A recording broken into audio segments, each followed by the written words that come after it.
जयशंकर. आज आपण एक आगळावेगळं म्हणजे कर्पूर होम याविषयी पाहणार आहोत.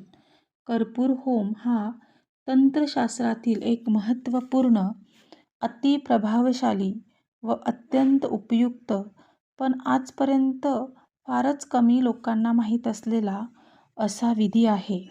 कर्पूर होमामध्ये शेंडी ठेवून सोललेल्या नारळावर कापराची वडी प्रज्वलित करतात.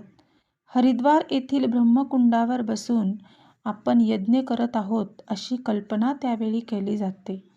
कारण नारळातील पाणी बाह्य वातावरणाशी संपर्करहित असल्यामुळे ते हरिद्वार येथील ब्रह्मकुंडातील गंगेप्रमाणेच पूर्णतया प्रदूषणरहित स्फटिकासारखे शुद्ध आणि पवित्र असते. त्याचप्रमाणे नारळाचे कवच म्हणजे हरिद्वारच्या ब्रह्मकुंडाचा गंगाकाठ मानला जातो. ज्याप्रमाणे ब्रह्मकुंडावर यज्ञयाग केल्यास त्याचे फळ कोटीपट मिळते, त्याचप्रमाणे कर्पूर होमाचे सुद्धा फळ आपल्याला भरघोस असे मिळते.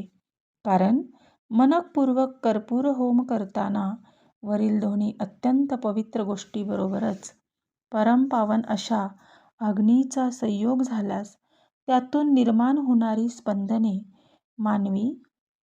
मानवी मनाची संवेदनशीलता वाढवतात. त्यामुळे मनाची एकाग्रता वाढून इच्छाशक्ती तीव्र होते व त्या कठोर इच्छाशक्तीमुळेच मनकामना पूर्ण होण्यास मदत होते. त्याचबरोबर मनात विचारांचे काहूर उठले असेल तर त्याचे शमन होऊन मनास अनामिक शांती लाभते. कर्पूर होम कोणत्याही वेळी करता येतो. तथापि दररोज ठराविक वेळातच केला तर आपण एखाद्या देवतेला आठवून तिच्याविषयी किंवा तिचा मंत्र जप करून सुद्धा आपण कर्पूर होम करू शकतो. कर्पूर होमामुळे आपले प्रत्येक कार्य सिद्धीस जाते. विवाह होणे, नोकरी लागणे, घर होणे, घरातलं आजारपण कमी होणे, लक्ष्मी स्थिर होणे अशा गोष्टी कर्पूर होम केल्याने सिद्धीस जातात.